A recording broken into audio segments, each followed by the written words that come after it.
60s. We get ready for heat race number 3, boys. This crowd is unbelievable. Yeah, it's a great crowd, isn't it? And they're still pouring into smoking history. Collie Speedway tonight. So heat number 3 on the Speedway. So we'll take a look at the grid before the decibels go up a bit higher here. Taylor Milling and Paul Pete will start on the front row, the 25 and the 64. Stephen Adley starts inside row number 2, position number 3 in car number 9. Alongside him is Vince Rosenthal in car 36. Tom Callahan and the Sarge, Mitch Wormel, square off on row number 3. And George Eaton, last minute nomination here in the signage WA. Bridgestone Morley, car number 17, the rookie this year. I've been really impressed with him, Callum.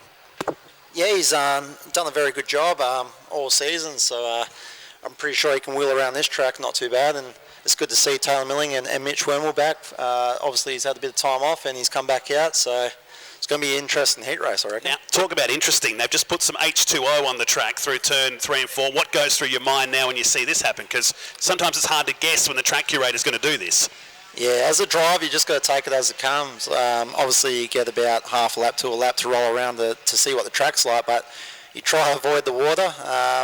You might stick it up top where it's a bit heavier, but they'll work it out. They're all race car drivers, so they've been around. It's only a light spray, though. It was nothing. It wasn't an inch of rain they just put on there, though, was it? No, mate, no, there's nothing serious. They'll be right. We're seeing a lot of cars getting it wrong in turn 3 and 4 as opposed to 1 and 2. What do you think you're putting that down to? Is that just guys coming in too hot, or is that a grip level difference between the turns? To be honest, when the sun's coming down like this, you can't really see too much when you get into 3 and 4. It's not like when you're getting into 1 and 2, you got the sun there shining on the track. So it could be down to that. It could be down to setup. Obviously, 1 and 2 looks like it's drying up a little bit quicker than 3 and 4, but you just never know. Around the Motorplex, there's always turn 2 that dries out a lot quicker than everywhere else, but it sort of comes down to where you want to place the car to make it work for you. And I was going to say potentially is because that's where the sun is the longest here. Yeah. We've got the shadows of the trees down there in 3 and 4, which always goes into shade first, so the moisture may be coming up down that end and it's drying out down in 1 and 2. Now, track limits have been a big argument. They always are at Speedway. I love the natural track limit we have here because I saw 2 or 3 cars in the previous heat getting the dirt on the inside. It really slows you up. Yeah, and that's the best thing. Obviously, you wet the track from the bottom up during the night, so once that bottom starts to dust up and you start seeing these guys going a little bit higher and higher during the night, it makes for an interesting race. And I think by the time they go out there for the feature, we're going to have it right up there where you're going to have 3 or 4 lines and everyone probably be on their toes. Motorcycle track here is a little bit further on the infield here than the Motorplex, which is right on the inside curb at the Motorplex. Here it's a little bit further in, not being used at the moment, the motorcycle track. But if you do hit the motorcycle track here, you're in a lot of trouble. I think this track is really starting to come alive, and it'll only get better as the night goes on. The lights now on, the LED lights. Can't wait till they really take effect in the next half an hour to 45 minutes. Beautiful time for some sunset shots. No doubt about that across the trees. It's down there. I can't wait to zip out of here quickly and upload one very soon. Pace Ute pulling to the infield. You're defending WA 360 champion Taylor Milling from Goldfields Country. Cal Gooley joins Paul Pete in the SF Designs entry car 64. Adley on the inside of row number 2 with Vince Rosenthal. And the kid, Tom Callahan, joins Mitch Wormel. George Eaton just hanging loose at the back. Lights still flashing here. I was just looking down there. Jerome Sutton, the chief steward, still talking to the drivers at the minute. That's the one-way receiver communication system. I think the best part about that is Callum probably won't agree with me, but the one-way receiver is designed that way for a reason. Have you ever thought like talking back when you've been told off? And do you? Yeah, I've tried a lot of times, but they don't seem to hear me every time I scream back. So, yeah, it is a pain in the ass, but yeah, we go with it. I'll take that into account next time Callum's talking back. But to be honest, we've got a really good steward here in WA, and to be honest, he's probably one of the best in Australia, so yeah, we're very lucky. He brings some comedy to it too at times. We're going to mic him up one night. It's always good to hear Jerome Sutton as we go green for the final heat of this round of racing. They were 3 wide with a bit of feeling heading to turn number 1. Wormel on the outside is going to be split these 2 cars down the back straight, and does in the Wormel Seville 97. Callahan goes with him, but out in front it's Taylor Milling.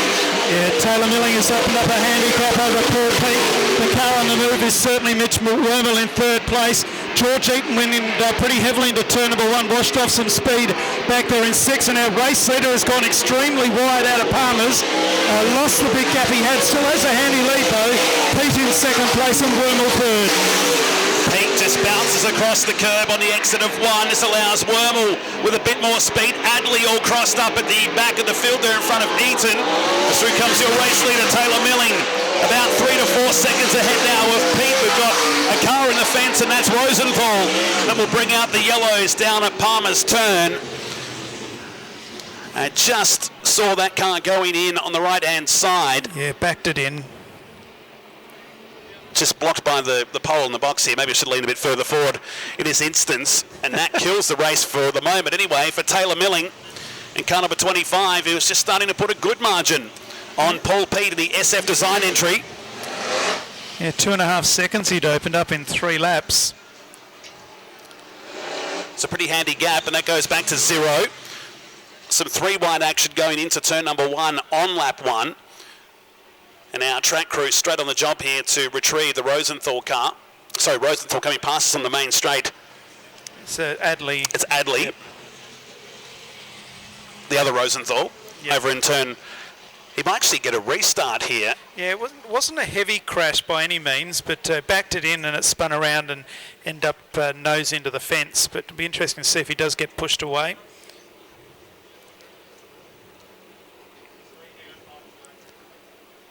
What goes through your mind, Callum, when you get someone after 3 laps opens up a huge... You think you've got a really quick car and the car in front of you is already in the distance after just a couple of laps?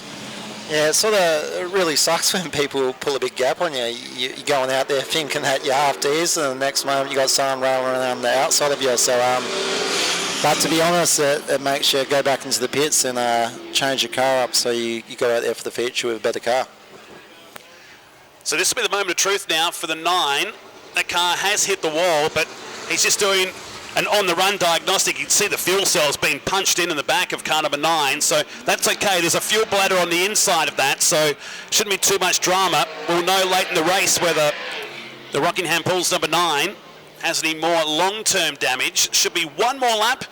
Under yellow, we'll go back to racing with Milling, Pete and Wormel, the top 3. So 5 laps to go in this one. Tom Callahan, George Eaton, Vince Rosenthal. And just one more thing, Mitch Wormel's come from the back, to be honest, and he's sitting in third, so he's been out of the seat for nearly a year, and he's working his way through the pack. So how many laps have we got left? 5. 5 laps. I wouldn't doubt it that he might get up there. He needs a good start, but Taylor Milling, the defending champion, will be hard to beat. Matt Nolte, Jason Crow in commentary with expert comments tonight from Callum Williamson. Thank God there's an expert here finally. I've been sweating all afternoon on this one. I won't comment on that. Milling, Pete and Wormel back to the restart, halfway home in heat race number 3. Watch that orange 97. He's got the kid just behind him. It was only a few years ago that we were calling Mitch the kid. Down the back straight, what can Wormel do with Pete? So run the back straight. Already Milling, it's opened up a gap as we come out of Palmer's corner. 4 down and 4 to go. Back in second place, Pete. Then we have Wormel. Callahan in 4th place. A little bit of a gap then to George Eaton, who ran right up near the wall. In the main straight, problems. On the back straight, Pete got spun himself around. Wormel contacted him on the way around, and the yellows have come on. Both cars have got away with it, but what will be the damage? I think Jerome was very quick to push that yellow, and eyes on the 97 as well as the 64. Wayne's World fans would go back in the day and say, and he's okay. Yes. And Mitch Wormel's car on the right rear there, if you have a look, it looks like he's dropped the shock right there, so that might be him out. Well, if he can manage on with only 4 to go, you can't afford to drop a heat race. I know every guy is going to get into the feature race tonight, but the further up the front is always a benefit. You can see him now. He's trying to analyse this on the run. Yeah, good pick up by Callum. The back. See, that's why he's the expert. Yeah, the back right-hand wheel is just up and down like a yo-yo at the moment.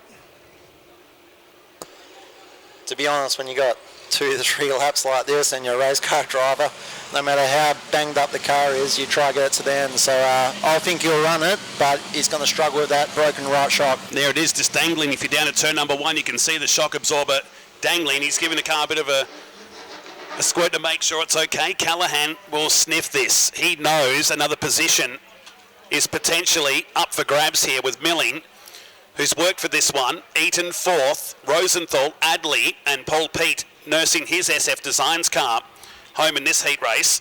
It's a busy night with 2 rounds. Normally we get 3 rounds of heat races and not much racing in between the 2nd and 3rd round, Crowe. No, there's certainly not. So Milling goes. 4 down and 4 to go. Wormel in 2nd place. He'll go down to turn number 1. It's going to be a handful for Wormel in 2nd place, but he's got the better of Callahan at the moment. Back into Eaton and Rosenthal in the first 5, but Milling has scooted right away yet again. It's been a great result for Wormel if he can hold on here with just 3 laps to go. Callahan trying to make an impression, but nothing doing so far in his number 50. Eaton still holds down 4th position. Good battle between Rosenthal, Pete and Adley as they work their way down the back straight, but the leader is Milling, and he's got a good margin once again. 2 laps to go for our race leader Milling, who is 2.3 seconds ahead. Wormel in 2nd place, Callahan closing, back then to Eaton in 4th. There's a move, Pete, on Rosenthal. That's for 5th place as the white flag is out.